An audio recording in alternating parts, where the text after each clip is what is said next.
সন্ধ্যার সময় ছিল। কলকাতার বড়বাজার রেল স্টেশনে ভিড় উপচে পড়ছিল। ট্রেনের হুইসেল, চায়ের দোকানের ডাক, কুলিদের দৌড়ঝাঁপ, চারদিকে শুধু শোরগোল। সেই কোলাহলের মাঝে প্ল্যাটফর্ম নম্বর 3-এ একটি ছোট্ট মেয়ে মাটিতে বসেছিল।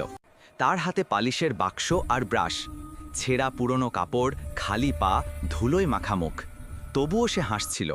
প্রত্যেক আগন্তুকের কাছে বলছিল, দাদা, জুতো পালিশ করে নিন, মাত্র 5 টাকা। কেউ তাকে উপেক্ষা করে চলে যেত, কেউ ধমক দিয়ে তাড়িয়ে দিত। কিন্তু কেউ কেউ তার নিষ্পাপ মুখের দিকে তাকিয়ে দয়া করে 2-4 পয়সা ছুঁড়ে দিত। মেয়েটির নাম ছিল রানী।